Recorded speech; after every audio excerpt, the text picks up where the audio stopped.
ஆட்டத்தை ஆரம்பிங்க. வாங்கம்மா வாங்க. எங்களது வாகனத்தில் பழைய பட்டு புடவைகள், பட்டு பாவாடைகள், பட்டு வேட்டி, அங்கவஸ்திரம், அனைத்து வகையான பழைய துணிகளையும் வாங்கிக் கொள்கிறோம். நீங்கள் கொடுக்கும் துணிக்கு ஏற்ப கைமேல் பணம் தருகிறோம். அந்த மைக்கு கொடுங்க முதலாளி, நான் பேசுறேன்.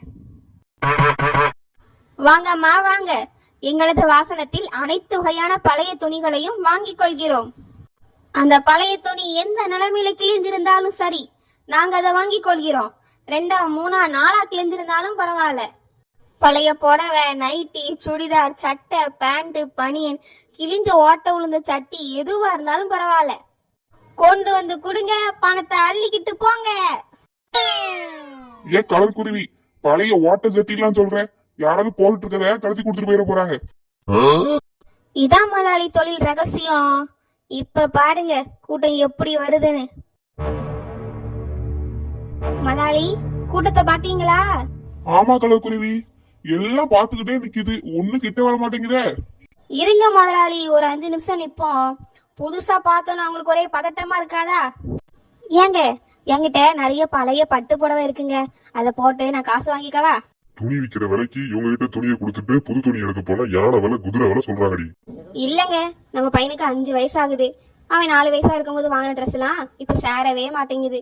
அதெல்லாம் போட்டு இவங்க கிட்ட காசு வாங்கினா அந்த காசை வச்சு தீபாவளிக்கு நம்ம பையனுக்கு புது ட்ரெஸ்ஸே எடுத்துடலாங்க. ஏதோ சொல்ற, உன் இஷ்டம். நம்ம கிட்ட சட்டையே இல்ல, பேண்ட் மட்டும்தான் இருக்கு. அப்ப அதையாவது கழட்டி கொடுப்போம், ஏதாவது தராங்களான்னு பாப்போம். என்னங்க கேட்டீங்களா? ஆமாண்டி, பழைய துணிக்கு காசு தராங்களாம். போ, எல்லா துணியும் போய் எடுத்துட்டு வா. அந்த ஓட்ட ஜட்டியை ஏன் இன்னும் போடுறீங்கன்னு கேட்டல, இப்ப பாத்தியா, அதுக்கே காசு தரேன்னு சொல்றாங்க. எடுத்துட்டு வா போ. வாங்கம்மா வாங்க.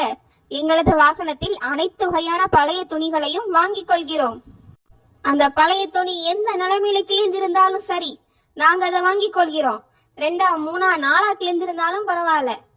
பழைய புடவை, நைட்டி, சுடிதார், சட்டை, பேண்ட், பனியன், கிழிஞ்ச ஓட்ட விழுந்த சட்டி எதுவா இருந்தாலும் பரவாயில்ல, கொண்டு வந்து கொடுங்க. பணத்தை அள்ளிக்கிட்டு போங்க. வாங்க மேடம், வாங்க. ஏமா, இந்தா, இதுல என் பழைய புடவை கொஞ்சம் நிறைய இருக்கு பாத்துக்க. இதெல்லாம் வாங்கிட்டு எவ்வளவு காசு தருவேன்னு பாருங்க. இந்த பையில என் பையனோட பழைய துணிலாம் இருக்கு, அதெல்லாம் வாங்கிட்டு எவ்வளவு தருவீங்க? கொடுங்க மேடம், நான் எடை போட்டு சொல்றேன் எவ்வளவுக்கு இருக்குன்னு. மொலாலி, முதலையே நம்மளுக்கு புடவை கிடைச்சிருக்கு, அதுவும் பட்டு புடவை மொலாலி, பட்டு புடவை. ஒவ்வொன்னும் 5000 10,000 போகும் மொலாலி. ஆமா, இதுக்கெல்லாம் எவ்வளவு கொடுக்கலாம்? ஒரு புடவை 1 ரூபான்னு கொடுப்போம் முதலாளி. அவங்க சரியப்பட்டு வரலாம், வேணா விலையை ஏத்துவோம். ஏமா, உன் புடவை 7 ரூபாய்க்கும் உன் புருஷன் துணியும் உன் பையன் துணியும் சேர்ந்து 3 ரூபாய்க்கு இருக்குமா. மொத்தமா 10 ரூபாய சந்தோஷம் வாங்கிட்டு போங்க. என்னது, வெறும் 10 ரூபா தானா? என்னம்மா, ஒவ்வொரு புடவையும் 5000 10,000 கொடுத்து வாங்கியிருக்கேன், வெறும் 1 ரூபாய்க்கு எடுக்கிறீங்க? எல்லாமே ஒரிஜினல் காஞ்சிபுரம் பட்டு புடவைமா, நல்லா பார்த்து விலைய போடுங்க. ஏக்கா, இது ஒரிஜினல் பட்டு புடவை கிடையாது, இது கீழே கிடந்த குப்பை நூல்ல செஞ்சது. இதை துவைச்சிருக்கீங்களா என்னைக்காது? அவ்வளவு சாயம் போயிருக்கா. என்னம்மா சொல்ற, இது ஒரிஜினல் பட்டு கிடையாதா? நான் இதை துவைச்சதே இல்லையே. ஐயோ, நல்லா ஏமாந்துட்டேனா? ஏக்கா, இது பட்டு புடவையே கிடையாது. நீங்க முதல் கஸ்டமருங்கிறதுனால எங்க முதலாளி 1 ரூபாயாவது தாராங்க. ஏண்டி, அதான் சொல்றாங்கல்ல, அது ஒரிஜினல் புடவை இல்லன்னு. 10 ரூபாயாவது கொடுக்குறாங்கல்ல, வாங்கிக்க. நான் தான் ஏமாந்துட்டே போல. சரி, அந்த 10 ரூபாய கொடுங்க, என் பிள்ளைக்கு ஸ்நாக்ஸாவது வாங்கிக்கலாம். வாங்கம்மா வாங்க. எங்களது வாகனத்தில் பழைய பட்டு புடவைகள், பட்டு பாவாடைகள், பட்டு வேட்டி, அங்கவஸ்திரம், அனைத்து வகையான பழைய துணிகளையும் வாங்கிக் கொள்கிறோம். நீங்கள் கொடுக்கும் துணிக்கு ஏற்ப கைமேல் பணம் தருகிறோம். ஏங்க, பழைய துணிக்கெல்லாம் எவ்வளவு காசு தருவியே? கிழிஞ்சு ஓட்டையா இருந்தாலும் எடுத்துப்பீங்களா? ஆமாங்க, உங்க துணி எந்த நிலைமையில இருந்தாலும் நாங்க எடுத்துப்போம். பிங்கி, அப்ப போய் அந்த குடோன்ல இருந்து இருக்க மொத்த துணியை எடுத்துட்டு வா. மொலாலி, குடோனா கேட்டீங்களா? ஆமா கலர் குருவி, ஆட்டோ 10மான்னு தெரியலையே. முன்னாடியே தெரிஞ்சிருந்தா ஒரு குட்டியான எடுத்துட்டு வந்திருப்பேன். பாப்ப மொலாலி என்னட்டு வராருன்ட்டு. எடுத்துட்டு வந்தியா பிளாக் மாமா? ஆஹா ஆஹா, குடோன்ல இருந்து துணி வந்துச்சு மொலாலி. மேடம் இந்தாங்க. என்னையா இது? யோ, என்ன கன்றாவியா இது? அரிசிய கூட எண்ணிரலாம் போல இருக்கு. உன் சட்டியில இருக்க ஓட்டை என்ன முடியாது போல.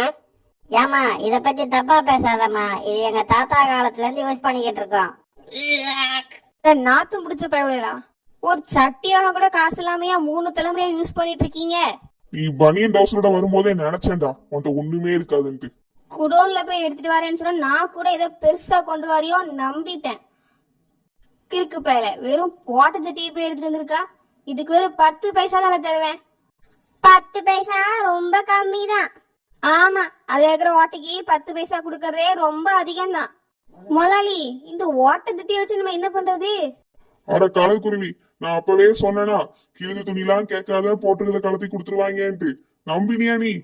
முதலாளி, நம்ம வேணா இதை ஆட்டோ தடிக்க வச்சுக்கலாமா? ஆட்டோ நாரி பேரு கலக்குருவி. வாங்கம்மா வாங்க, எங்களது வாகனத்தில் அனைத்து வகையான பழைய துணிகளையும் வாங்கிக் கொள்கிறோம். அந்த பழைய துணி எந்த நிலைமையில கிழிஞ்சிருந்தாலும் சரி, நாங்க அதை வாங்கிக் கொள்கிறோம். 2, 3, 4 கிழிஞ்சிருந்தாலும் பரவாயில்ல. பழைய புடவை, நைட்டி, சுடிதார், சட்டை, பேண்ட், பனியன், கிழிஞ்ச ஓட்ட விழுந்த சட்டி எதுவா இருந்தாலும் பரவாயில்ல, கொண்டு வந்து கொடுங்க, பணத்தை அள்ளிக்கிட்டு போங்க. முதலாளி, இது யாருன்னே தெரியல. சட்டையே போடாம கை நிறைய சட்டையை தூக்கிட்டு வரா. உடம்பெல்லாம் பச்சை குத்திட்டு ஒரு திணிசா வேற வராரே. ஆமா கலக்குருவி, இவன் என்னத்த கொண்டு வர போறான்னு தெரியலையே. மேடம் இந்தாங்க சட்டை. மொரட்டாளா இருப்பான் போலயே. ஆமா, சட்டை தான். அதுக்கு என்ன? பழைய துணிக்கெல்லாம் காசு தரேன்னு சொன்னீங்கல்ல, கொடுங்க. முதலாளி, கஸ்டமர் முதலாளி, கஸ்டமர். என்னே கொண்டாங்கனே. ஏனே, இவ்வளவு சட்டை வச்சிருக்கிய, ஏன் சட்டை போடாம திரியறியே? ஒருவேளை உங்களுக்கு இந்த சட்டைலாம் சேரலையோ? நான் ஒரு ஜிம் மாஸ்டர். இப்படி தெரிஞ்சாதான் என் ஜிம்ல நிறைய பேர் வந்து சேருவாங்க. முதலாளி, ஜிம் மாஸ்டரா? அடிச்சிட கிடிச்சிட போற முதலாளி, நல்ல வேலையா பார்த்து போட்டு கொடுங்க. எத்தனை சட்டை இருக்கு? 10 சட்டை இருக்கு முதலாளி. அப்போ 10 ரூபா கொடுத்து அனுப்பி விடு. ஏனே, எங்க முதலாளி 10 ரூபா கொடுக்க சொன்னாங்கனே. ஓரமா கோவக்காரங்கனே, வாங்கிட்டு பேசாம ஓடிருங்க. என்ன இந்த கலக்குருவி போற போக்குல நம்மள மாட்டி விடுது? 10 ரூபாலாம் ரொம்ப கம்மி. ஏனே, கம்பெனிக்கு கட்டுப்படி ஆகாதனே, வாங்கிக்கோங்க. நம்ம தான் சட்டையே போடுறது இல்லையா, 10 ரூபாயாவது கிடைச்சதே, பரவாயில்ல. முதலாளி, கடை வைக்க தேவையான எல்லா துணியும் கிடைச்சிருச்சு. கடையை ஆரம்பிச்சிடலாமா? ஆமா கலக்குருவி, இந்த பழைய துணியெல்லாம் நல்லா அயன் பண்ணி புது துணின்னு சொல்லி வித்துற வேண்டியதுதான். மீண்டும் உங்களுக்காக உங்கள் சின்ன பொண்ணு ஜவுளி கடை ஆரம்பம்.